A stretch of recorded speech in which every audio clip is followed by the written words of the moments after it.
English ગ્રામરની MCQ solution સાથે આ સિરીઝમાં 5મો વિડીયો તમારી સામે છે.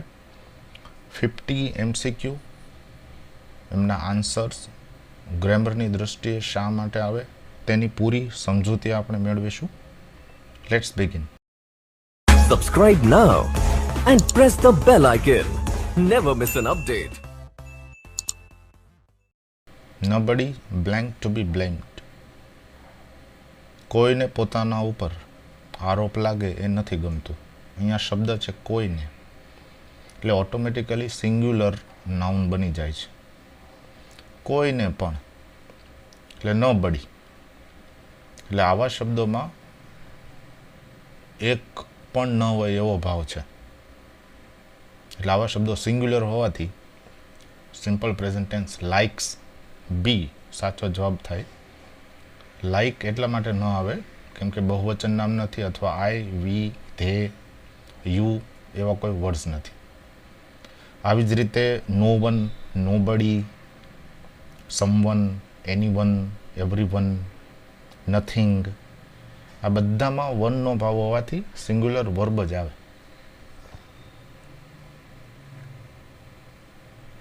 Second, a large number of students blank expected to pass in the examination.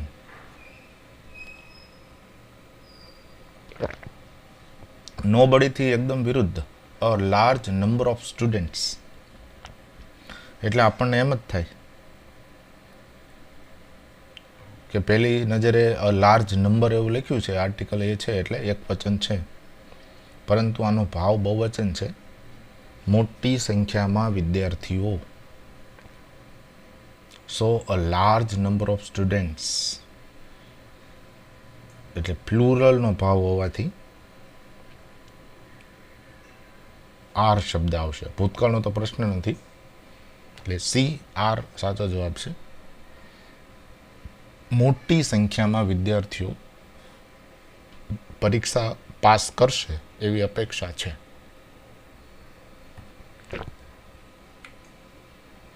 Identify the underline part. Underline કરેલો શબ્દો જે છે એ શું છે? Under the tree A phrase છે. ફ્રેઝ એટલે શબ્દ સમૂહ. શબ્દ સમૂહ એને કહેવાય જેમાં એકથી વધુ શબ્દો હોય, તેમાં કર્તા અને ક્રિયાપદ ન હોય. કર્તા અને ક્રિયાપદ જો હોય તો એ પૂરું વાક્ય બને, તો એને ક્લોઝ કહી શકાય. શી સ્ટૂડ અંડર ધ ટ્રી, વૃક્ષની નીચે. તો આમાં વૃક્ષની નીચે ઊભા છે એટલે કર્મનો કોઈ ભાવ નથી. શી સ્ટૂડ અંડર ધ ટ્રી એ માત્ર એક સાદું ફ્રેઝ છે. સફિક્સનો તો પ્રશ્ન જ નથી. સફિક્સ એટલે કોઈ પણ શબ્દની પાછળ કોઈ શબ્દ લાગે. દાખલા તરીકે ઇમેજિનેશન, TION જે પાછળ શબ્દ આવ્યો હોય ને સફિક્સ કહેવાય. તો એવો પણ કોઈ પ્રશ્ન નથી. તો સાચો જવાબ બી, ફ્રેઝ.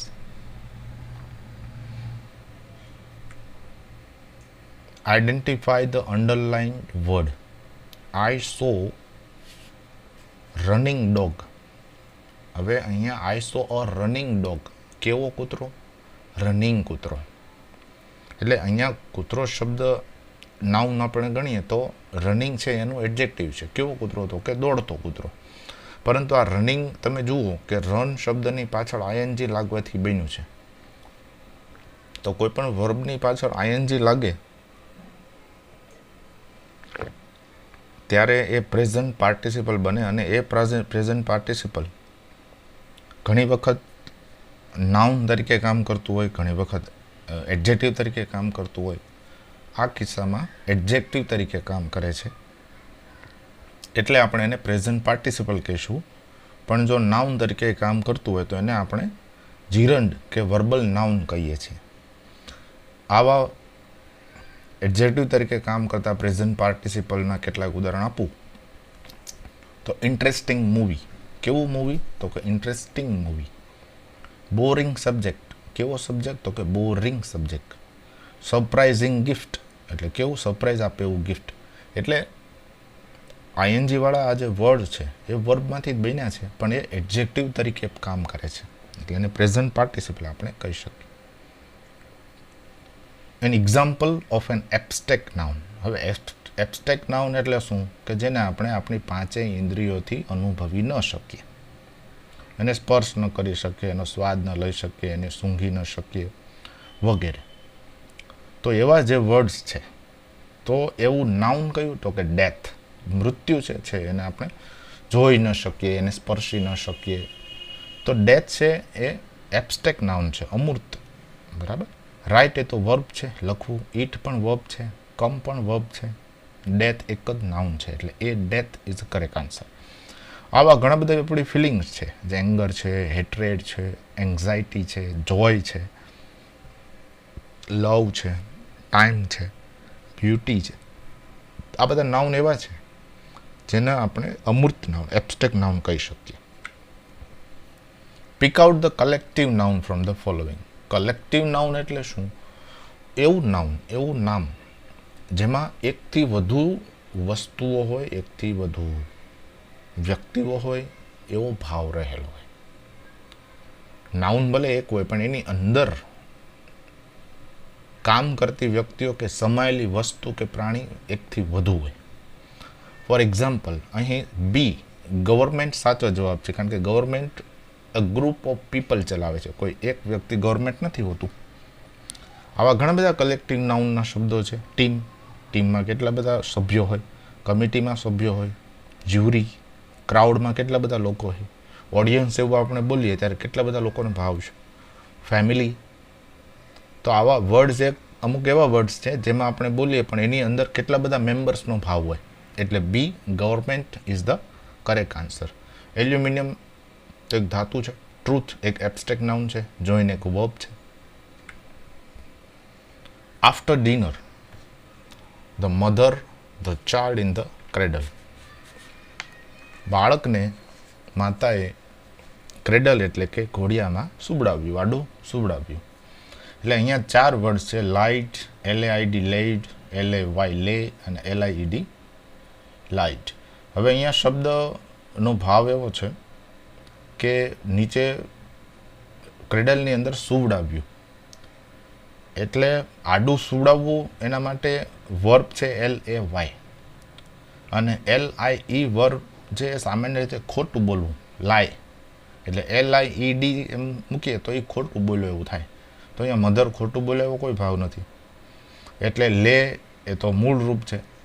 અહીંયા તો એક ક્રિયા થયા બાદ બીજી ક્રિયા કરી. આફ્ટર ડિનર, ડિનર લીધા પછી મધરે આ કર્યું, એટલે ભૂતકાળનો ભાવ છે. એટલે LAID બી એ સાચો જવાબ છે, જે લેનું ભૂતકાળનું રૂપ છે. Yesterday, I met European. હવે અહીંયા યુરોપિયન જે છે એની સામે આપણે આર્ટિકલ મૂકવાનો છે. આર્ટિકલનો સામાન્ય નિયમ એવો છે કે એક વચનની આગળ આર્ટિકલ એક એન મૂકાય, એટલે યુરોપિયન એક વચન તો છે. એ મૂકવો કે એન મૂકવો, તો આપણે શબ્દનો ઉચ્ચાર સમજવો પડે. જો ઉચ્ચાર સ્વરથી થતો હોય તો એન મૂકવાનો, વ્યંજનથી થતો હોય તો એ મૂકવાનો. હવે સ્વરમાં બધા એમ કે AEIOU સ્વર છે, એવું નથી. ઘણી વખત સ્પેલિંગમાં પહેલો અક્ષર ઈ હોય, આમ છતાં એનો ઉચ્ચાર સ્વર ન થતો હોય, એવું ચામાં છે. યુરોપિયનમાં ઉચ્ચાર ય છે, ય સ્વર નથી. એટલે યુરોપિયન ય હોવાથી અહીંયા માત્ર ને માત્ર એ આવે, એન આવે નહીં. એટલે સાચો જવાબ બી, એ છે. આવા ઘણા બધા એક્ઝામ્પલ છે. એ યુનિવર્સિટી, એ યુનિક પેપર, એ યુનાઇટેડ કન્ટ્રી, એ URL. એની જેવું આર, MBA અને ઓનર એવા વર્ડ છે જેમાં પેલો H અને M હોવા છતાં ત્યાં એન આવે, કેમ કે એનો ઉચ્ચાર સ્વરથી થાય છે. રી ઇન ધ વર્ડ રી એક્ઝામિન. રી છે એ શબ્દની આગળ આવે છે, એને પ્રીફિક્સ કહેવાય. પ્રીફિક્સ એવા નાના નાના વર્ડ્સ છે, શબ્દ છે, જે બીજા શબ્દની આગળ આવીને એ શબ્દના અર્થમાં વધારો કરે, એનું સ્વરૂપનું પરિવર્તન લાવે. આવા ઘણા બધા વર્ડ્સ છે. જેવી રીતે રી એક્ઝામિનની આગળ લાગ્યું એવી રીતે રિટર્ન, રિસર્ચ, રીપ્લે, રીથિંક, રીરાઇટ, રીટ્રાય, રીવિઝિટ, આવા ઘણા બધા વર્ડ છે. રી જેવી રીતે આગળ લાગ્યું એટલે એને પ્રીફિક્સ કહેવાય. તો આવા બીજા ઇલીગલ, ઇલોજિકલ, એમાં ઇલ એ આગળ લાગ્યું અને પ્રિફિક્સ કહેવાય. ડિઝપિયર, ડિઝેગ્રી, ડીઆઈએસ એ પણ પ્રિફિક્સ કહેવાય. પણ જો આવા બધા વર્ડ્સ શબ્દની પાછળ લાગે તો એને પ્રિફિક્સ કહેવાય, સફિક્સ કહેવાય, સોરી. દાખલા તરીકે શિપ વર્ડ, તો ફ્રેન્ડશિપ, ઇન્ટર્નશિપ, હાર્ડશિપ, તો આ બધા છે એ સફિક્સ કહેવાય કેમ કે શબ્દની પાછળ લાગે. તો antonym of the word pessimism. Pessimism એટલે નિરાશાવાદ. તો ઓબ્વિયસલી નિરાશાવાદનું ઓપોઝિટ એન્ટોનિમ, વિરુદ્ધાર્થી તો આશાવાદ જ થાય. આશાવાદ એટલે ઓપ્ટિમિઝમ. હોપલેસ એટલે નિરાશ, હોપ. મિસ્ટિસિઝમ એટલે રહસ્યવાદ. ક્લાસિસિઝમ એટલે શાસ્ત્રીયવાદ. તો સાચો જવાબ થયો બી, ઓપ્ટિમિઝમ, આશાવાદ. Identify the correct spelling. અહીંયા કરેક્ટ સ્પેલિંગ ડબલ એસ વાળો છે. બી, POSSESSION. પોઝેસનો સ્પેલિંગ જ થાય છે POSSESS. તો બી છે એ સાચો જવાબ છે, POSSESSION. I have not met him for a long time. For એટલા માટે આવે કે ફોર છે એ પીરિયડ ઓફ ટાઈમ માટે વપરાય. For 3 years, for 3 days, for long time, for 4 hour, for a day, a period of time માટે વપરાય. જ્યારે સિન્સ છે એ પરફેક્ટ ટાઈમ કે વર્ષ કે ડેટ કે ડે આપેલો હોય. દાખલા કે સિન્સ 2004 આપેલું હોય, since 9 o'clock, since 1st January, since Monday. તો અહીંયા તો ફોર મૂકવો પડે કેમ કે અ લોંગ ટાઈમ આપેલું છે, પરફેક્ટ ડેટ, ટાઈમ, યર નથી આપેલું. So I have not met him for a long time. B, for is the correct answer. Since તો આવે જ નહીં, ઇન અને ઓન નો અર્થ અહીંયા બેસતો નથી. ધ નાઉન ડેથ, એ આપણે વાત થઈ કે ડેથ મૃત્યુ, એને સ્પર્શી ન શકાય, સૂંઘી ન શકાય, જોઈ ન શકાય, માટે એબ્સ્ટ્રેક્ટ નાઉન છે. બી, એબ્સ્ટ્રેક્ટ નાઉન. આપણી પાંચેય ઇન્દ્રિયોથી આપણે અનુભવી ન શકીએ એવા બધા જ નાઉન એબ્સ્ટ્રેક્ટ નાઉન કહેવાય. Love, time, beauty, life, honour, trust, pain, pleasure, sadness, democracy, આ બધા જ એબ્સ્ટ્રેક્ટ નાઉન છે. She has for a walk.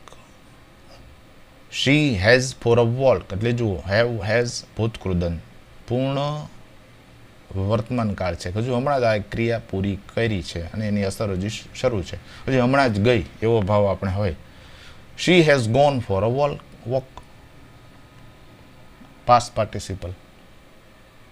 Go, went, gone એટલે ગોન આવે.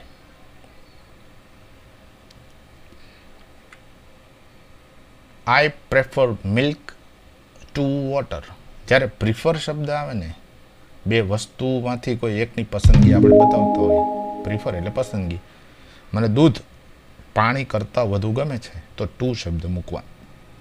I prefer bike to bicycle. I prefer reading books to watching films, તો to શબ્દ મૂકવો પડે. ધેન તો કમ્પેરિઝન માટે છે. એટ અને ઓન તો સમય કે સ્થળ બતાવે છે. હી ઇઝ માય બ્લેન્ક બ્રધર. મારા મોટો ભાઈ છે એવું ભાવ બતાવે છે. મોટો ભાઈ હોય એટલે એલ્ડર શબ્દ આવે. ઓલ્ડર તો કમ્પેરેટિવ રૂપ છે, આના કરતાં કોઈ મોટું એવું કહેવું હોય તો he is my elder brother એટલે એલ્ડર શબ્દ આવે. ઓલ્ડર તો કમ્પેરિઝન માટે છે, બરાબર સમજો. He is older than me એવું કરવું હોય તો ઓલ્ડર આવે. When the doctor reach the patient had died. જ્યારે ડૉક્ટર પહોંચ્યા, પેશન્ટ ઓલરેડી મરી ચૂક્યો હતો. હવે મરી ચૂક્યો હતો તો પૂર્ણ ભૂતકાળ થઈ ગયો. એક ભૂતકાળની ક્રિયા બની એ પહેલાં બીજી ક્રિયા પૂરી થઈ ગઈ. So had died. Music had started when the curtain opened. But આમાં તમે જુઓ, સાદું વર્તમાન, પૂર્ણ વર્તમાન છે, પણ જનરલી બે ભૂતકાળની ક્રિયામાં એક ક્રિયા પછી બીજી ક્રિયા પૂરી થઈ ગયેલી હોય અગાઉથી તો હેડ ડાઇડ એવો શબ્દ આપણે પૂર્ણ ભૂતકાળ વાપરવો પડે. My brother as well as his wife. હવે એમાં ઓટોમેટિકલી તમે જુઓ કે બે વ્યક્તિની વાત છે, માય બ્રધર અને એની વાઇફ. તો બે વ્યક્તિ હોવાથી ઓટોમેટિકલી બહુવચન થઈ ગયું, એટલા માટે આપણે આર મૂકવો પડશે. My brother as well as his wife R coming to meet me. How money do you want. Money જે છે એ પોતે અનકાઉન્ટેબલ નાઉન છે અને અનકાઉન્ટેબલ નામની આગળ આપણે મેની એની તો મૂકી જ ના શકીએ. મોર પણ ના આવે તો મચ શબ્દ એપ્રોપ્રિએટ છે. How much money do you want. 1 money 2 money એવું આપણે નથી કરી શકતા, એટલા માટે કેટલું જથ્થાના પ્રમાણમાં એટલે પૈસા જોઈએ છે એમ, એટલે મચ શબ્દ આવે. આવા ઘણા બધા બીજા વર્ડ્સ છે, much, many, little, few, a little. Little છે ને એ સિંગ્યુલર અનકાઉન્ટેબલ છે, ફ્યુ છે એ પ્લુરલ કાઉન્ટેબલ સાથે આવે છે.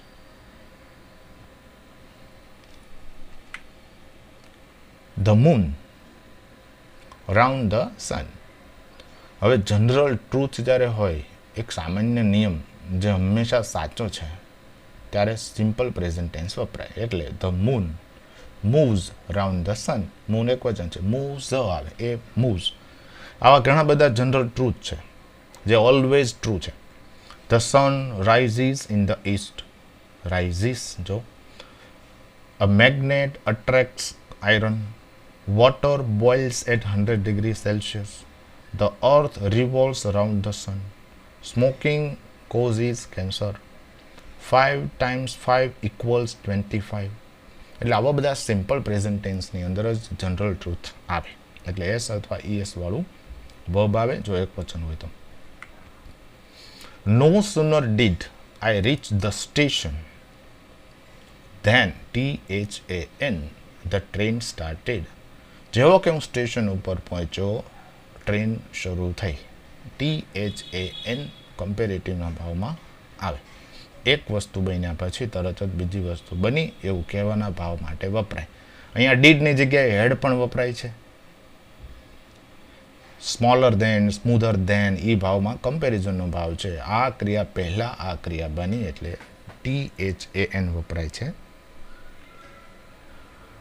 Be content with what you have. તમારી પાસે જે છે એટલે વિથ, એનાથી તમે સંતોષ માનો એટલે વિથ આવે. કન્ટેન્ટનો બીજો અર્થ વિષય વસ્તુ થાય છે ત્યારે ઓન વપરાય, વિષય વસ્તુનો ભાવ હોય, પણ અહીંયા કન્ટેન્ટનો ભાવ સંતોષનો છે એટલે વિથ આવે. There is hardly any salt in the pot. Any સાચો જવાબ આવે, કેમ કે હાર્ડલી એની એટલે નજીવું, બિલકુલ નહીં. આ વાસણમાં બિલકુલ ન કહી શકાય એટલું મીઠું છે, સાવ નેગેટિવના ભાવમાં. એની વર્ડ હંમેશા નેગેટિવના ભાવમાં વપરાય છે. સમ જ્યારે હોય ત્યારે થોડુંક છે એવો પોઝિટિવનો ભાવ છે, એ યાદ રાખવાનું છે. એટલે એની હાર્ડલી શબ્દ છે એટલે એની. નેપાલ લાઈઝ બે કન્ટ્રીની વચ્ચે, ઇન્ડિયા અને ચાઇનાની વચ્ચે, તો બિટવીન. લાયનું એક ખોટું બોલવું પણ થાય છે, અને લાય એટલે કોઈ જગ્યાએ હોવું, એની પોઝિશનમાં આડું હોવું.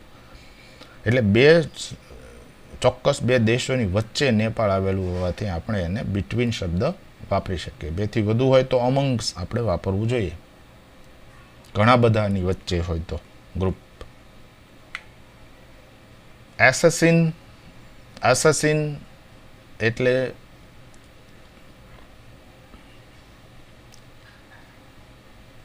એક મર્ડર કરવું. અસાસિનેટ એટલે કોઈનું મર્ડર કરવું. અસાસિનેશન એટલે મર્ડરર, એટલે અહીંયા ભાવ આપણે થાય કિલ. બી કિલ એક સાચો એનો અર્થ થાય.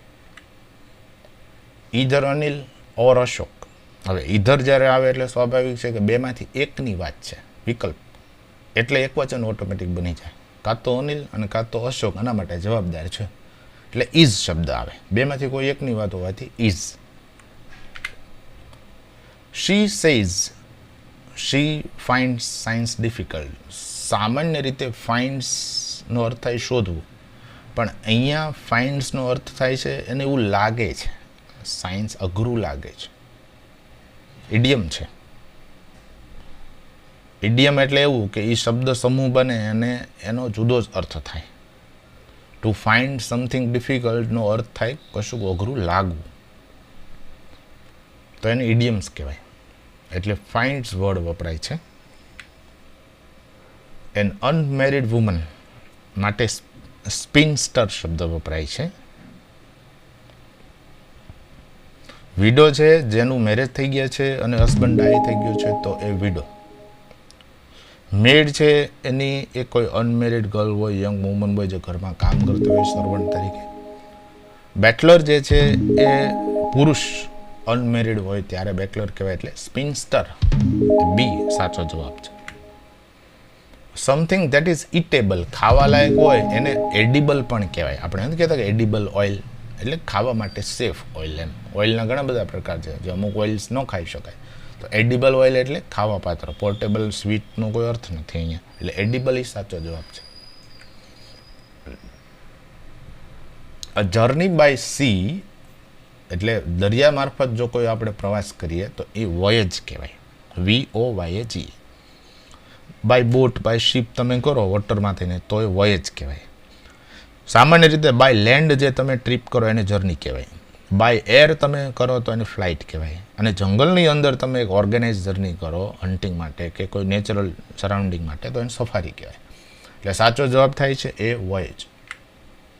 The words perfect and faultless are synonyms. Perfect એટલે સંપૂર્ણ, ફોલ્ટલેસ એટલે કોઈ પણ ભૂલ વગરનું, તો બંને સિનોનિમ થયા, સમાનાર્થી. The brothers quarrel with themselves. હવે બ્રધર્સ એટલે સ્વાભાવિક છે કે ઘણા બધા ભાઈઓની વચ્ચે લડાઈ થઈ હોય, એટલે ઘણા બધા ભાઈ હોય ત્યારે અમંગ વાપરવું પડે. બે ભાઈઓ હોય તો જ બિટવીન, એટલે અમંગ ધેમસેલ્સ આવે. ખૂબ પોલાઇટ રિક્વેસ્ટ કરવી હોય, my uncle's hotel is the lake. હવે લેક એટલે તળાવની બાજુમાં છે, તળાવની ઉપર છે, તો બાજુમાં હોવાથી આપણે એને બી સાઈડ કરીએ. બી સાઈડ એટલે બાજુમાં, પણ બી સાઈડ્સ એટલે વધારે, ઉપરાંત એવો ભાવ થાય. બી સાઈડ એ સાચો જવાબ છે, નજીકમાં, બરાબર લેકની બાજુમાં. You tell me your name please. પોલાઇટનો ભાવ છે, પોલાઇટ રિક્વેસ્ટ માટે could you please, would you please કરી શકાય. મે સામાન્ય રીતે બોલીએ ત્યારે સાથે આઈ આવે, may I come in, may I help you. એટલે અહીંયા કુડનો ભાવ આપણે લઈ શકીએ. Could you please open the door, could I please have some water. એવી રીતે could you please tell me your name, please પાછો છે તો કુડ શબ્દ આવે. Are you better now, are you feeling better now. Are છે એટલે ચાલુ વર્તમાન કાળ. આર યુ ફિલિંગ NG વાળું રૂપ જ આવે. શું તમને હવે સારું લાગી રહ્યું છે? Are you feeling better now. Fill off with a question tag. Let's go for a film. Question tag મૂકતી વખતે આપણને વિચાર આવે છે કે નેગેટિવ વાક્ય હોય તો પોઝિટિવ ક્વેશ્ચન ટેગ, પોઝિટિવ વાક્ય હોય તો નેગેટિવ ક્વેશ્ચન ટેગ. આપણે નથી કહેતા કશું પણ બોલ્યા વિના ચાલો આપણે મૂવી જોવા જઈશું કે નહીં જઈએ, એ જે ભાવ પાછળથી આપણે બોલીએ છીએ એ જ અંગ્રેજીમાં ક્વેશ્ચન ટેગ છે. Lettuce go for a film, તો એનું સાદું અર્થ થાય છે શેલ વી. જઈશું ને એ જ ભાવ, એટલે સાદો અર્થ આ રીતે થાય શેલ વી.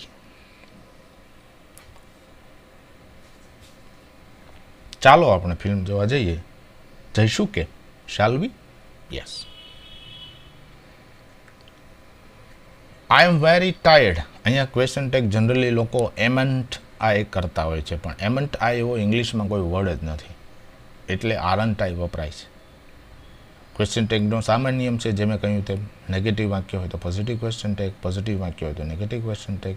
દાખલા તરીકે ધીસ ઇઝ, ધેટ ઇઝ હોય તો ઇઝન્ટ ઇટ, ઇઝન્ટ ધેટ ના આવે. ડોન્ટ હોય તો વિલ યુ આવે. You have lunch, don't you. એટલે યાદ રાખવાનું છે આઈ એમ વાળું જ્યારે ક્વેશ્ચન ટેગ પૂછાય ત્યારે આરન્ટ આઈ આવે છે, એમન્ટ આઈ નહીં. જુવેનાઇલનો મીન્સ અર્થ શું થાય છે? ટીનેજ, બાળક, એડોલેસન્ટ એટલે બાળકની વાત છે, એટલે ચાઇલ્ડિશ. જુવેનાઇલ એટલે જે બાળક એડલ્ટ નથી, એટલે ચાઇલ્ડિશ આપણે વર્ડ વાપરી શકીએ. One who knows many language, એકથી વધુ ભાષા જાણતા હોય એને આપણે પોલીગ્લોટ કહેવાય. લિંગ્વિસ્ટ તો એ વ્યક્તિ છે જે ભાષાનો અભ્યાસ કરે છે. પોલીએન્ડ્રિસ્ટ તો એક વુમન છે જે એકથી વધુ હસબન્ડ હોવાની વાતને સપોર્ટ કરે છે. લિબર્ટાઇન તો એવો માણસ છે જે ફ્રીલી સેક્સ કે કોઈ પણ ફ્રી થિંકર છે એમાં ફ્રીલી ઇન્ડલ્જ કરે છે. એટલે પોલીગ્લોટ એટલે એકથી વધુ ભાષા જાણતો એને પોલીગ્લોટ કહેવાય. પોલીનો અર્થ જ થાય છે એકથી વધુ, એટલે પોલીગમી એટલે એકથી વધુ પત્ની ધરાવવી, પોલીટેકનિક એ અર્થમાં. I am in learning English, I am interested, મને આમાં રસ છે, એટલે I am interested in learning. I am interesting in learning નહીં, મને આમાં રસ છે એટલે ઇન્ટરેસ્ટેડ આવે.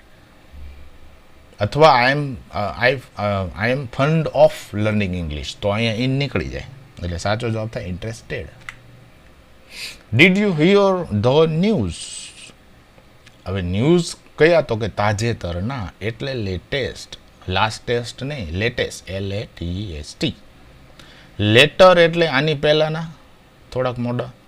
લેટર એટલે લેટર હાફ ઓફ સેન્ચુરી, એમના અડધા ભાગની વાત કરતા હોય એ રીતે. લેટર હાફ એટલે પછીનો ભાગ.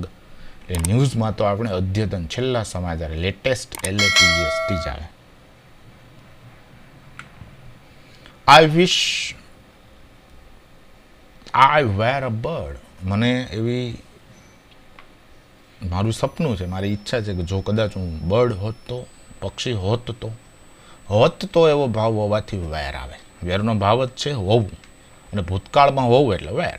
If I wish I were a prime minister, so if I wish I were a bird, were is સાચો જવાબ છે. વાર. I the letter but I can't find a stamp, એટલે મેં લેટર તો લખી નાખ્યો છે પણ એમાં જે સ્ટેમ્પ મારવાની છે મળતી નથી. લખી નાખ્યો છે, so I have written the letter. Have written આવે, આઈ સાથે હેવ આવે જ, પૂર્ણ વર્તમાન છે. I have written the letter, મેં લેટર લખી નાખ્યો છે, but I can't find a stamp. If you had call me I would have help you. Would have, હું તને મદદ કરી શક્યો હોત, જો તે મને કોલ કર્યો હોત તો. કશું કરી કરવાનું હતું પણ ન કરી શકે ભાવમાં, એટલે કરી શક્યો હોત. I would have help you. Take care of yourself, take care of yourself, બરાબર. કેર આફ્ટર નહીં, બરાબર. Care of somebody something, care after something somebody, એમ પણ થાય. કેર આફ્ટર સમબડી એવું થાય સામાન્ય રીતે. પોતાના તે હેલ્થની કરતો કેર ઓફ આવે. કેર અબાઉટ હોય તો ની ચિંતા કરવી. There was rain for 3 days. There was સતત એવો ભાવ છે, સતત વરસાદ. કન્ટિન્યુઅસ, બરાબર. બી કન્ટિન્યુઅસ, સતત. There was continuous rain for 3 days. Identify the correct spelling. બધામાં એ આવે, SEPARATE. S separate, સેપરેટમાં SEPARATE. So B સાચો જવાબ.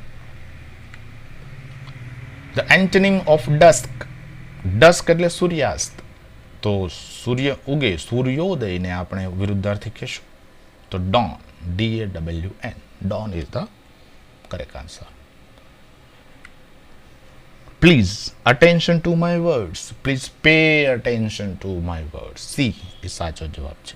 અહીંયા ફરી વખત ઇડિયમ્સ આવ્યું, pay attention to something. Pay એટલે આમ તો અર્થ થાય ચૂકવવું, પણ પે અટેન્શન ટુ સમથિંગ એટલે ઇડિયમ. એકથી વધુ શબ્દો ભેગા મળીને સાવ નવો જ અર્થ આપે. કોઈ બાબત પ્રત્યે ધ્યાન આપવું. The sound produce by a bird, bird જે બોલે ત્યારે કેવો અવાજ આવે એમ, તો ચર્પિંગ કહેવાય એને, CHIRP. બ્રે એટલે ગધેડાનું ભોંકવું.